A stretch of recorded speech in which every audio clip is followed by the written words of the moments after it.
If your shoulder keeps popping, clicking, or it's just off, you may think it's a strength issue, and I'm here to tell you that is not the case. Let me explain to you what's going on. Here's a model of a shoulder joint. Shoulder joint is consisted of your arm bone or humerus, your shoulder blade or scapula, and your collarbone or clavicle. So if I turn it towards you, the top, let me come a little bit closer, you can see, forget about the orange parts, you can see that the collarbone gets connected to the shoulder blade, and the shoulder blade offers the socket to this ball and socket joint. When you're hearing the clicking, popping, or instability of the shoulder joint, there are specific joints, which is your collarbone to the shoulder blade, or the ball of the arm bone to the socket, that are directly forming this and are directly impacting this. However, don't forget the fact that your collarbone is connected to your chest bone, your sternum, and your shoulder this way, and your shoulder blade is sitting on your rib cage. So when it comes to the health of the shoulder joint, it's not the lack of strength, but it's the improper mechanics of movement of the neck, because I have muscles that are connected to the clavicle and are going in that area. I have muscles that are connecting the shoulder blade to my mid-back and to my neck, and of course my arms. So the neck, mid-back, chest, rib cage, breathing, and of course arm movement itself are directly influencing the health of my shoulder joint. Unfortunately, when a joint does not perform well, we immediately call it weak. However, weakness is not because of lack of strength in the muscles. If the mechanics of movement exclude certain muscles or bring those muscles in, but they drop those muscles in performing their action throughout the whole movement process, those muscles appear to be weak. They're not weak, they're just misplaced. They're not lacking, they're not having their true identity. They have lost their identity, or they have partial identity. So when it comes to all those clicking, popping, those are all ligaments, tendons, soft tissue that are being rubbing against each other, or making that clicking, or the popping of the, it all depends on what else is going on. It's very, very important for you to understand you do address the neck mechanic, mid-back, breathing, shoulder blade, and arm engagement in this concert we call shoulder movement. When it comes to assessing a shoulder joint, if someone comes in with chronic shoulder issues, what I'm looking for is mechanics of movement. Does this individual have proper mechanics? If the answer is no, we need to bring mechanics of movement back in place.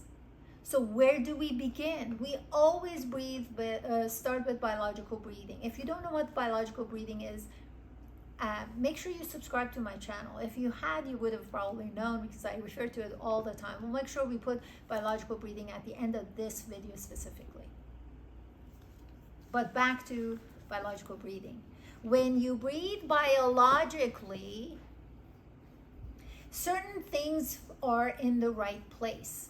I'm going to skip the benefits of biological breathing for the sake of this video, but I can tell you with biological breathing, your vocal diaphragm, abdominal diaphragm, and pelvic diaphragm are positioned at a specific place, and they talk to each other in a certain order.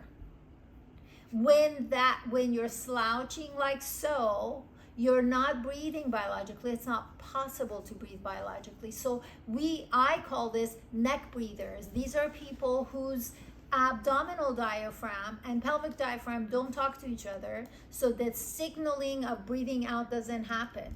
Or the breath doesn't even go this far down. So the breath is just pretty much stopping just at the diaphragm. You don't get the benefit of the diaphragm increasing your inner abdominal, going down, increasing your inner abdominal pressure and impacting the muscles inside your pelvis. So if you have chronic shoulder issue as a result of dysfunction, you have pelvic floor dysfunction. I did not say you can't hold your pee. That's a whole different subject I'm not going to get into. Please make sure you subscribe to my channel and visit my website, because there is a correlation. I'm just not doing it in this video. Maybe we should do one on that. Back to the shoulder joint. So if you're a neck breather, you are impacting the connection of the muscles of your shoulder blade and your clavicle, your collarbone, and the impact of those muscles, the tightness of them, the way they contribute to your posture and how you're doing everything else. That's all. It's a feedback loop. When you don't have proper breathing, you have a slouch position, which means now the shoulder blades rolled forward, the whole shoulder joints rolled forward. So you are totally taking away this joint out of its innate and authentic ideal environment.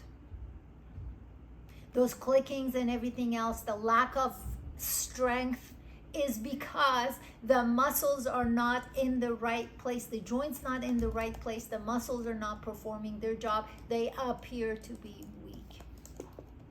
So I start with biological breathing, and I start doing functional mobility assessment, and I use developmental exercises to bring the proper mechanics into the picture. The developmental exercises that I'm referring to are the same exercises that got you from an infant state to a running toddler state. Every single part of your body. There was a time that you couldn't even see an object to grab it, and you didn't have the strength to grab it, but you worked through it and you built that strength because you followed the same mechanics over time. So proper mechanics times frequency equals strength. We know that to be true because no matter what part of the world you're from, regardless of all the many differences that us human beings have, we all follow the same developmental exercises. That is the manual of movement. So when it comes to any joint, including the shoulder joint, I use those mechanics of movement as the blueprint of movement, as the manual of movement. I want to know, where does this individual compare to, how does this individual compare to the mechanics of movement, the manual of movement? And I follow the same manual, and the things that are in place will be in place, and the things that are not in place will pop up. The most important part of all of this is to find a provider that recognizes, is aware of these principles, is willing to teach you, so you become their apprentice and not just the patient. You see, if you're a patient, you'll be gone without gaining that knowledge. If you have a problem, you're going to have to come back. However, when you're an apprentice, you are there to solve your problem and learn how to be. And that's the right way to approach it. So, biological breathing, developmental exercises, avoiding things that led to the problem to begin with. So lifestyle modifications, lifestyle awareness is so important. How you use your computer, how you use your devices, how you go about working out, what exercises you do. A lot of times people are doing too much too soon, whereas invest in learning the proper mechanics of movement. Do it over and over until it's a no-brainer. It becomes you. and now you're ready to up your game. So everyday habits make a huge difference. I hope you enjoyed this video. It was valuable to you. If you have not subscribed to the channel, make sure you do. Make sure you follow me on social media. And until next time, take care.